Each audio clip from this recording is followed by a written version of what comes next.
Admiral Cathvar stood on the bridge of his massive warship, watching the stars through the crystal viewing dome. His forearms moved across the control panels with practiced ease. His black skin gleamed under the ship's blue lights. Behind him, his crew worked quietly at their stations. They all knew they were the best warriors in the galaxy. The Zephyrian Empire had conquered 847 star systems. Their ships were faster than anything else in space. Their weapons could destroy planets. Their technology was so advanced that other aliens looked like children playing with toys. For 2,000 years, no one had been able to stop them. Cathvar looked at the data pad in his lower left hand. It showed information about a small star system called Sol. The third planet from the star was called Earth. A young species lived there.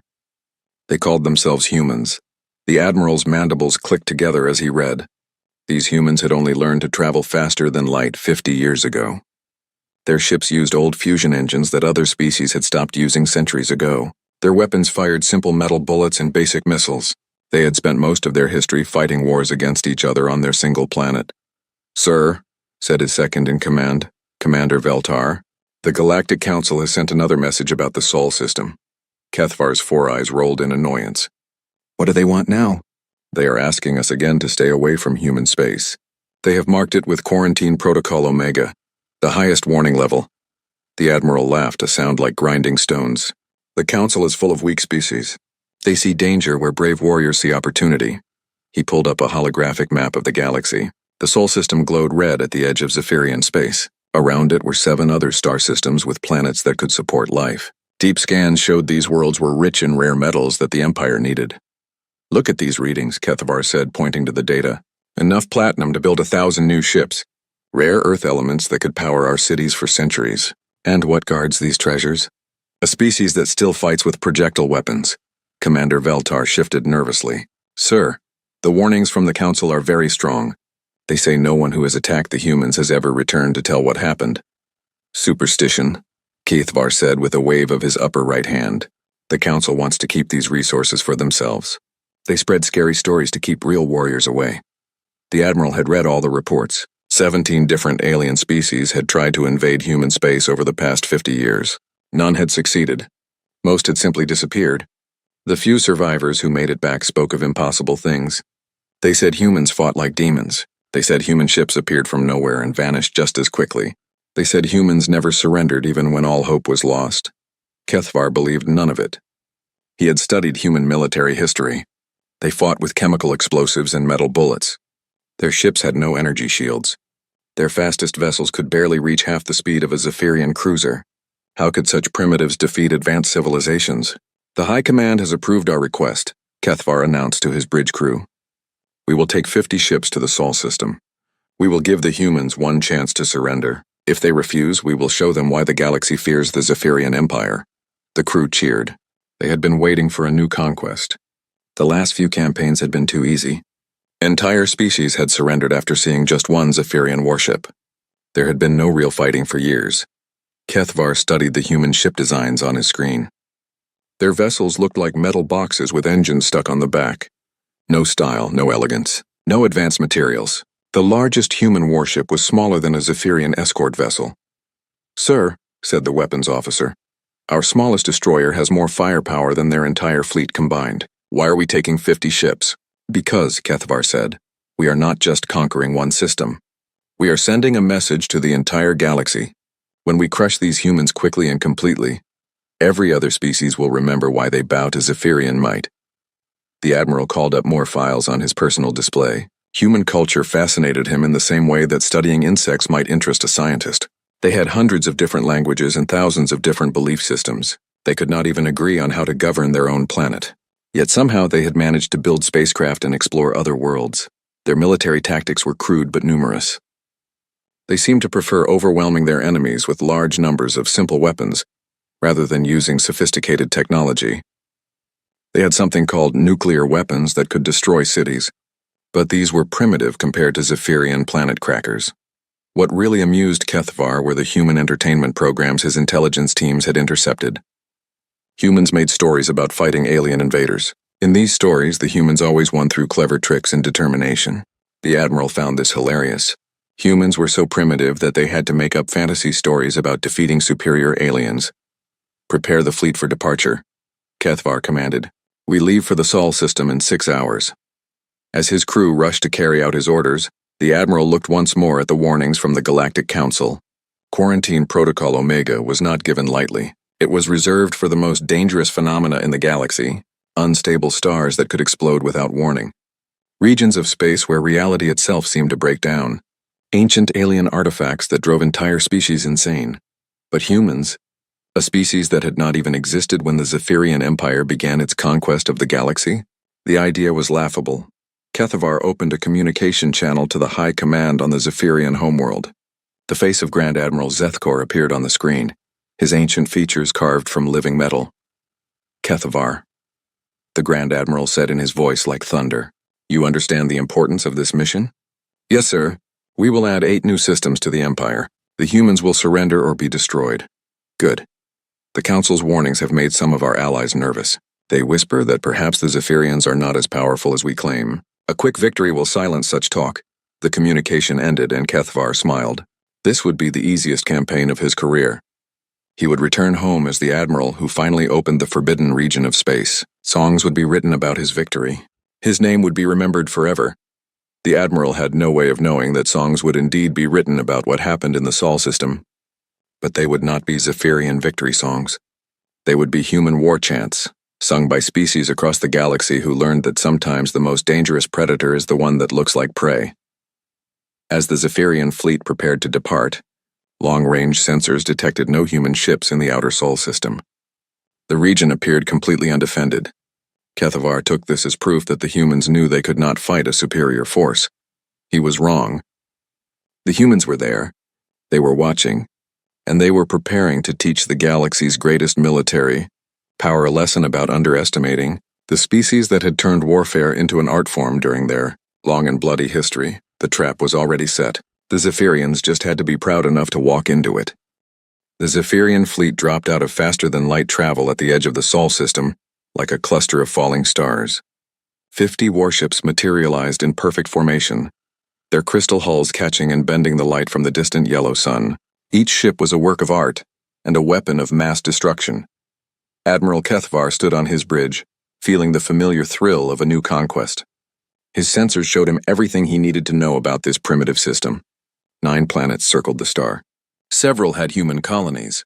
The third planet, Earth, showed the heat signatures of billions of human lives. Begin long-range scans, Kethvar ordered. I want to know the location of every human ship in this system. His tactical officer worked at his station for several minutes. Sir, I am detecting 13 human vessels. All appear to be military ships based on their energy signatures. They are grouped near the 4th planet. Kethvar looked at the tactical display. 13 ships against 50. The humans had not even bothered to scatter their forces or try to hide. They were clustered together like frightened animals. Open a communication channel on all frequencies, the Admiral commanded. Let us give these humans their one chance to surrender. The communication officer nodded. Channel open, sir. Kethvar straightened to his full 3-meter height.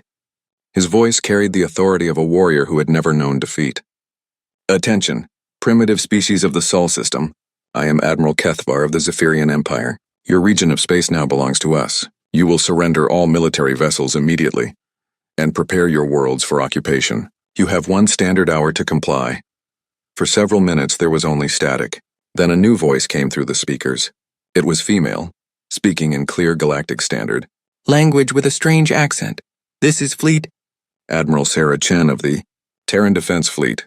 You are trespassing in sovereign, human space under the authority of the United Earth Government. Turn your ships around and leave immediately, or we will be forced to defend ourselves.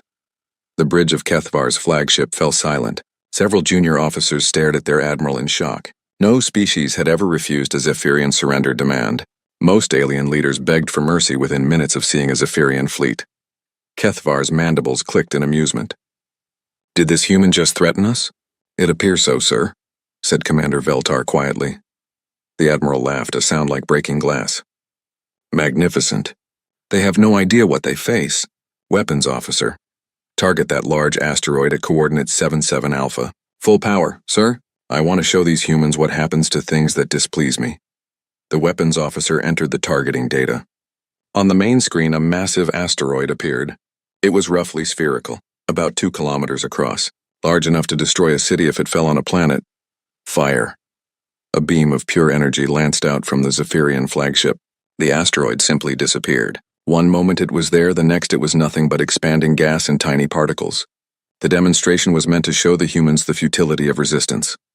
"Open the channel again," HFY said. "This is Admiral Chen. We saw your display. We are not impressed. You have 10 minutes to leave our space." The human's voice was steady. No fear, no begging. HFY found this even more amusing. These primitives truly did not understand what they faced. "Begin the advance," he ordered. "Take us toward the 4th planet. Let us see how brave these humans are when we get closer." The Zephyrian fleet moved deeper into the Sol system. Their sensors showed the human ships beginning to move. As predicted, they were retreating. 13 small vessels pulling back toward the inner planets. "They run," said Commander Veltar. "Just like all the others." But something bothered HFY. The human ships were not fleeing in panic.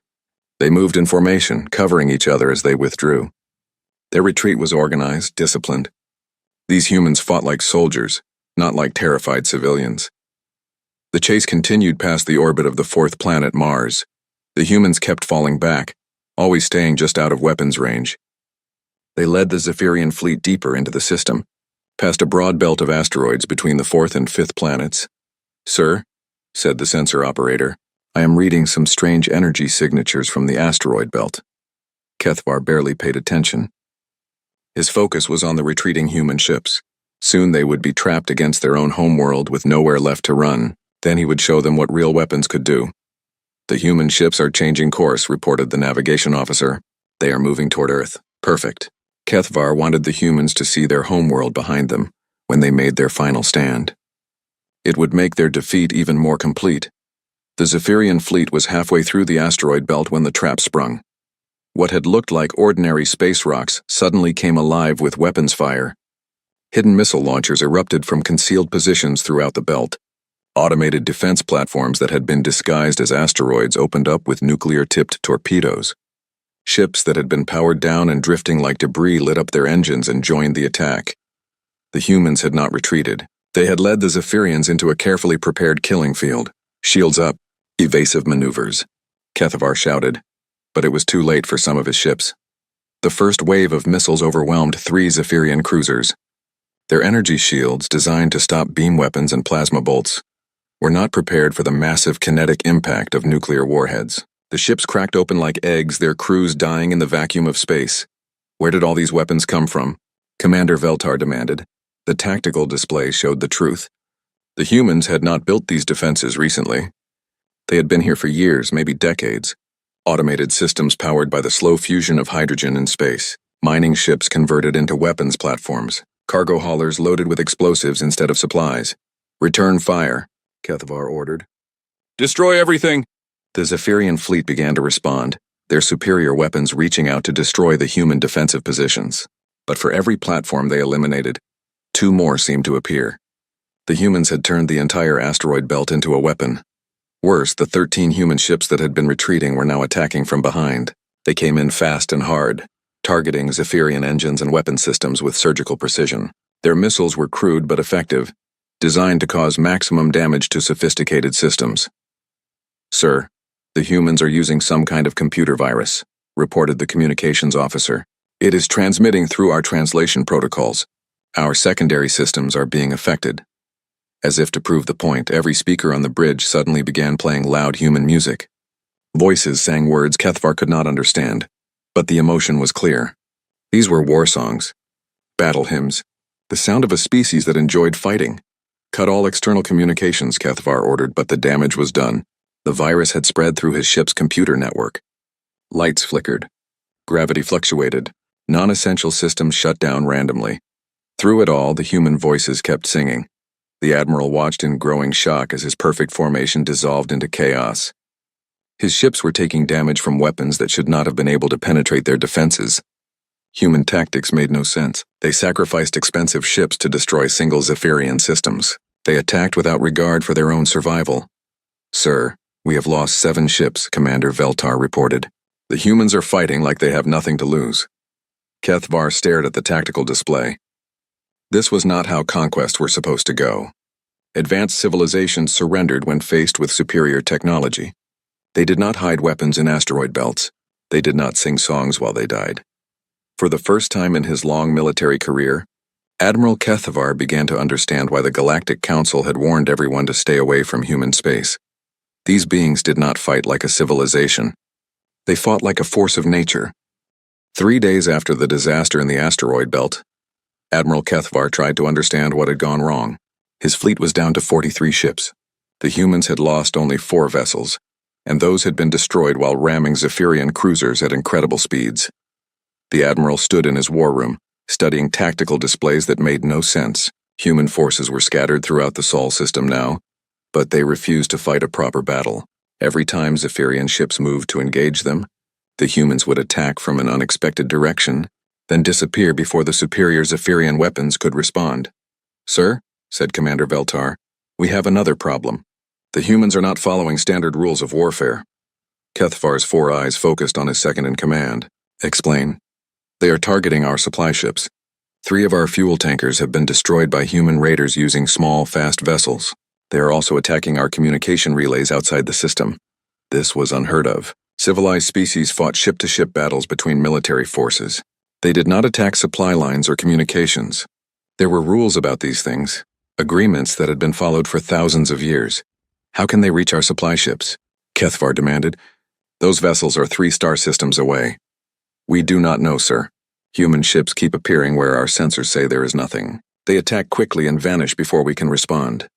The Admiral pulled up intelligence reports on human technology. Their ships should not be able to travel faster than his own vessels. Their stealth systems were primitive compared to Zephyrian cloaking devices, yet somehow they were moving through space like ghosts. A new alarm sounded on the bridge. "Sir," called the tactical officer, "we have multiple human ships approaching our position." "How many?" "6 vessels, sir. They appear to be converted cargo ships." Kethavar felt relief. Finally a normal engagement. Human cargo ships against Zephyrian warships. The outcome was obvious. All ships prepare to engage. Show these humans what real military vessels can do. The human ships came in fast, not bothering to dodge or maneuver. They flew straight at the Zephyrian formation like they were in a hurry to die. Kethavar's fleet opened fire, their energy weapons reaching out to destroy the approaching vessels. 2 human ships exploded under the barrage. A third lost its engines and began to spin helplessly through space. But the remaining 3 kept coming. As they got closer, Kethavar realized something was wrong. "Sir," said the sensor operator, his voice tight with worry. "Those ships are not slowing down." The human vessels struck the Zephyrian formation at nearly the speed of light. Even converted cargo ships became terrible weapons when they hit at that velocity. The first ship tore completely through a Zephyrian destroyer, splitting it in half. The second ship clipped a cruiser's engine section, sending the larger vessel spinning out of control. The third ship missed its target, but exploded so close to a Zephyrian frigate that the blast wave cracked the smaller ship's hull. In 30 seconds, the humans had traded 3 cargo ships for 2 Zephyrian warships and significant damage to a third. By any rational calculation, the humans had lost the exchange, but they seemed to consider it a victory. "They are insane," whispered Commander Veltar. Kethavar was beginning to agree. What kind of species used suicide attacks as a standard tactic? What kind of warriors sang songs while they died? How could any military force function when its soldiers seemed eager to throw their lives away? The answer came when human boarding parties hit his flagship 2 hours later. The attack came from nowhere. Human soldiers in simple spacesuits somehow got through the Zephyrian shields and attached themselves to the hull. They used crude cutting tools to burn through the outer armor, then swarmed into the ship's corridors. "Security teams to all boarding sites," Kethavar ordered. "Repel the invaders." His elite guards moved to intercept the humans. Zephyrian soldiers were larger, stronger, and better armed than any human. They wore powered armor that could deflect most weapons. They carried plasma rifles that could burn through steel. They had trained for centuries in the art of ship-to-ship combat. The humans killed them anyway. The invaders used weapons that should not have worked. Simple electromagnetic pulse grenades that shut down Zephyrian-powered armor, kinetic rifles that fired metal bullets designed to penetrate energy shields, chemical explosives that created deadly fragments in the narrow ship corridors. But it was not just their weapons that made the humans effective. It was their tactics. They moved through the ship like they had studied the blueprints. They knew exactly where to strike to cause maximum damage. They targeted life support systems, power junctions, and computer networks with surgical precision. "Sir," reported the chief of security. The humans have taken decks 4 through 7. They are moving toward the reactor core. Stop them. We are trying, sir, but they fight like nothing we have ever encountered. They set traps for our soldiers. They use our own ship's systems against us, and they never surrender, even when wounded. Kethvar accessed the security cameras and watched the battle raging through his ship. What he saw chilled him to his core. Human soldiers moved through the corridors with deadly efficiency. When cornered, they fought with knives and bare hands rather than give up. When injured, they continued fighting until they could no longer move. One human, badly wounded and surrounded by 6 Zephyrian guards, activated some kind of device on his armor. The explosion killed him instantly but also destroyed a critical power junction that knocked out weapon systems on 3 decks. These humans did not fight to win battles. They fought to make sure their enemies could never threaten them again. Security teams have retaken Deck 6, came another report, but the humans destroyed the main computer core before they were eliminated. We have lost access to navigation and long-range communications. Kethvar realized the truth. The boarding attack had never been meant to capture his ship. It had been a sabotage mission. The humans had sacrificed their soldiers to cripple his flagship, and they had succeeded. "Sir," said the communications officer, "we are receiving a transmission from the human fleet." The main screen showed Admiral Sarah Chen again. She sat in what appeared to be the bridge of a human warship. Behind her, Kethvar could see other humans working at their stations. They looked calm, professional. They showed no sign of the battle madness he had witnessed from their soldiers. "Admiral Kethvar," Chen said, "you have lost 12 ships since entering our system. Your flagship is damaged. Your supply lines are cut. Your communications are compromised. I am offering you one final chance to withdraw your forces." The Zephyrian admiral's mandibles clicked in rage. "You dare to offer me terms? You are primitives fighting with crude weapons." "Yes," Chen agreed. "We are primitives. We have been fighting wars against each other for our entire history. We know every trick, every strategy, every way to hurt an enemy that thinks it is stronger than we are. You have superior technology, Admiral, but we have something you do not." "What?" "We have nothing left to lose. This is our home. These are our worlds, our families. We will destroy your entire fleet before we let you take them, and we will make sure it costs you so much that you never try again." The transmission ended, leaving Kethvar alone with his thoughts. For the first time since the campaign began, he wondered if the Galactic Council's warnings had been right. These humans were not just defending their territory.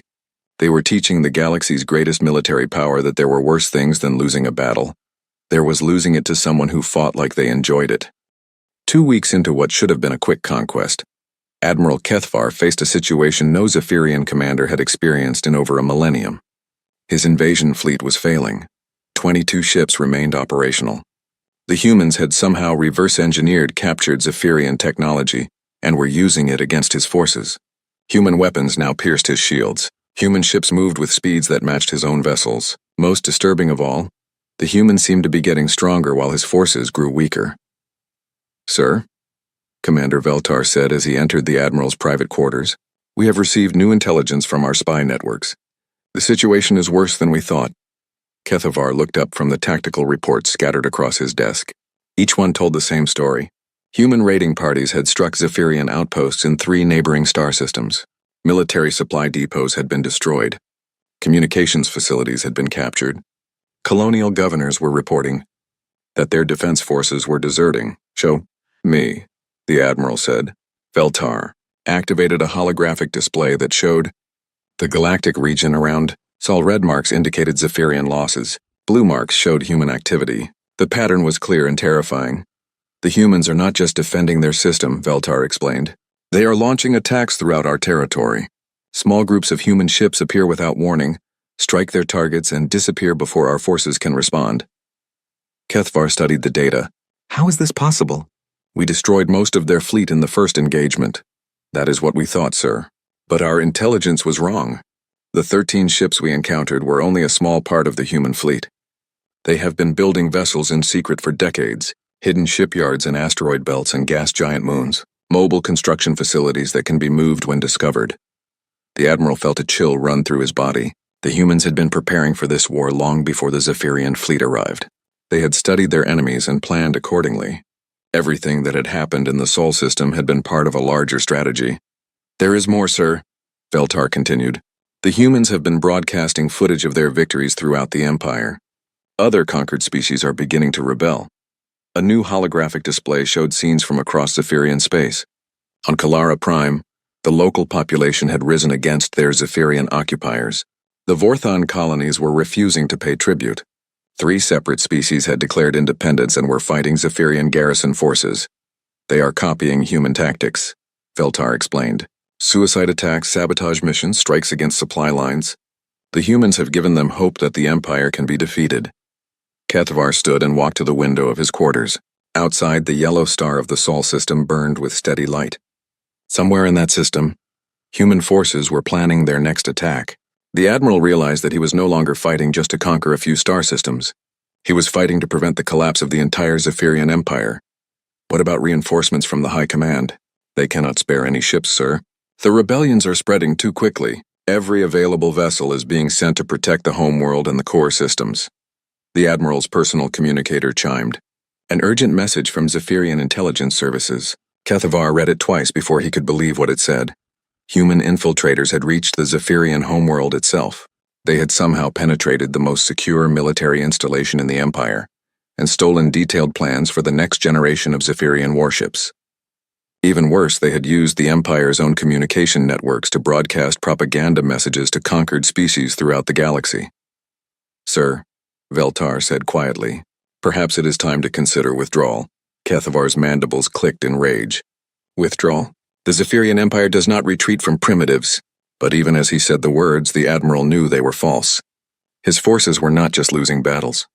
They were being systematically destroyed by an enemy that seemed to understand warfare better than species with 10 times their technology. A new alarm sounded throughout the ship. All hands to battle stations. Human ships approaching. Kethavar rushed to the bridge. The tactical display showed 6 human vessels moving toward his fleet's position near the orbit of Mars. But something was different about these ships. They moved with perfect coordination, and their energy signatures were stronger than anything the humans had shown before. Sir, said the sensor operator, those human ships are using modified Zephyrian engines. They have somehow integrated our technology with their own. The Admiral watched in growing horror as the human vessels demonstrated capabilities that should have been impossible. They moved through space like dancers, dodging Zephyrian weapons fire with impossible grace. Their own weapons struck with surgical precision, targeting specific systems on Zephyrian ships. But the worst part was what happened when one of the human ships took critical damage. Instead of trying to escape or surrender, the vessel turned toward the largest Zephyrian cruiser and accelerated to ramming speed. The human captain broadcast a message on all frequencies as his ship approached its target. This is Captain Maria Santos of the Terran ship Defiance. Tell your Empire that Earth remembers its children. Tell them we are coming. The ship struck the Zephyrian cruiser amidships, and both vessels vanished in a ball of nuclear fire. In 30 seconds of combat, the humans had traded one ship for a vessel 3 times its size. By any reasonable standard, they had lost the exchange. But they acted like they had won a great victory. Sir, Commander Veltar said, I am receiving reports from across the fleet. Human ships are attacking simultaneously in multiple locations. They are coordinating their strikes across light years of space. Kethavar realized the truth. The humans were not fighting individual battles. They were fighting a single, coordinated war across dozens of star systems. Every attack was planned to support every other attack. Every loss was calculated to achieve a strategic goal. They are not trying to defeat us quickly, the Admiral said to himself. They are trying to make sure we can never threaten them again. The communication officer looked up from his station. Sir, we are receiving a message from the High Command. The face of Grand Admiral Zethkor appeared on the main screen. The ancient warrior looked older than Kethavar had ever seen him. Behind him, the Admiral could see smoke and damage on what should have been the most secure bridge in the Empire. Kethavar, the Grand Admiral said, you must end this war immediately. Sir, we can still achieve victory. If you send reinforcements, Ara. There are no reinforcements. Zethkor's voice was filled with rage and fear. Half the Empire is in rebellion. Human agents have somehow infiltrated our most secure facilities. 3 of our core worlds have declared independence. The humans have not just defeated your fleet. They have destroyed the foundation of our power. The transmission ended, leaving Kethavar alone with the consequences of his pride. He had brought the greatest fleet in Zephyrian history to conquer a primitive species. Instead, he had triggered the collapse of a galactic empire. The Admiral looked at the tactical display one more time. His remaining ships were scattered and damaged. The humans were closing in from all directions. Soon there would be nothing left of his grand invasion force. For the first time in his long military career, Admiral Kethavar began to understand what the word defeat truly meant. The final battle above Earth lasted 14 hours. Admiral Kethavar faced it with only 8 ships remaining from his once mighty fleet. Against him came not just human vessels, but ships from a dozen other species that had joined humanity's cause. The galaxy's greatest military power was about to face its ultimate humiliation at the hands of the species it had most underestimated. Admiral Sarah. Chen's voice filled the bridge of Kethavar's damaged flagship. This is your final warning, Admiral. Surrender now and your surviving crews will be treated according to galactic law. Continue this fight and none of you will leave this system. Kethavar looked around his bridge. Half the stations were unmanned due to casualties. Smoke drifted from damaged systems. The lights flickered whenever the emergency power system cycled. His proud flagship, once the symbol of Zephyrian might, was dying around him. But surrender was not a word in the Zephyrian vocabulary. All ships, he transmitted to his remaining vessels, prepare for final assault. We will show these primitives how warriors of the Empire die. The last Zephyrian ships moved forward into Earth's orbital space. Before them waited a fleet unlike anything the galaxy had ever seen. Human vessels flew alongside Kelleran destroyers and Vorthon cruisers. Former enemies had united under a single banner, resistance to tyranny. The battle began with a storm of weapons fire. Zephyrian energy beams reached out to strike at the Allied fleet, but their enemies had learned to counter advanced technology with simpler solutions. Human ships carried reflective armor that scattered energy weapons. Other species used electromagnetic shields that disrupted Zephyrian targeting systems. Sir, Commander Veltar reported, our weapons are having minimal effect. The enemy has adapted to our technology. Kethavar watched his tactical display with growing despair. Every advantage his people had once possessed was gone. Human engineers had reverse-engineered Zephyrian science and found ways to neutralize it. Worse, they had shared this knowledge with every species that wanted to fight the Empire. A massive explosion shook the flagship. Direct hit to our engine section, came the damage report. We are losing power. Through his viewing dome, Kethavar could see human ships closing in. But these were not the crude vessels he had faced weeks ago. These ships moved with deadly precision, their hulls gleaming with advanced armor and weapon systems that combined human ingenuity with alien technology. Sir, the communications officer called out, I am receiving transmissions from across the galaxy. The rebellions are succeeding everywhere. Our forces are surrendering or joining the resistance movements. The Admiral pulled up a galactic map on his personal display.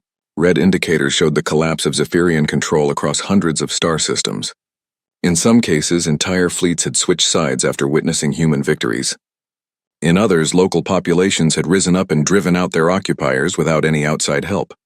The Zephyrian Empire, which had ruled the galaxy for 2,000 years, was collapsing in a matter of weeks. How did they do it? Kethavar asked himself. How did one primitive species destroy everything we built? Commander Veltar, wounded but still at his post, provided the answer. They did not fight to conquer us, sir. They fought to inspire others. Every battle they won showed the galaxy that the Empire could be defeated. Every ship they destroyed proved that our technology was not invincible. Another explosion rocked the flagship. Human boarding parties were cutting through the hull in multiple locations. Soon enemy soldiers would be fighting in the corridors again, but this time, there would be no escape. Kethavar activated his personal communicator and sent a message to the Zephyrian High Command. It would be his final report as a military officer. This is Admiral Kethavar to High Command. The Sol expedition has failed completely. The human species is not primitive. They are the most dangerous warriors the galaxy has ever produced. They do not fight for conquest or glory. They fight for survival, and they will sacrifice anything to protect what they love. He paused, listening to the sounds of battle growing closer to his bridge. The humans have done more than defeat our fleet. They have shown every oppressed species in the galaxy that resistance is possible. The Empire cannot survive this revelation. My advice to the High Command is simple. Negotiate surrender while you still can. Do not make the same mistake I made. Do not underestimate the species that turned war into an art form. The communication ended just as human soldiers burst onto the bridge. They moved with the same deadly efficiency Kethavar had witnessed throughout the campaign. But their leader, a scarred human female, did not immediately open fire. "Admiral Kethvar," she said in accented galactic standard. "I am Colonel Martinez of the Terran Marine Corps. You are ordered to surrender your ship and your remaining fleet." The Admiral looked at his bridge crew. They were defeated, wounded, and far from home. He could order them to fight to the death, but what would be the point? The war was already lost. "I surrender," Kethvar said quietly. "But I have one question for you, human. Why did you spare us? Your species seems to prefer suicide attacks and total destruction." Colonel Martinez holstered her weapon. "Because we are not monsters, Admiral. We fight to protect our people, not to exterminate yours. Your empire enslaved half the galaxy, but that does not mean every Zephyrian deserves to die." Kethvar felt something he had never experienced before: respect for an enemy. These humans were more civilized in victory than his own people had been in conquest. "What will happen to my crew?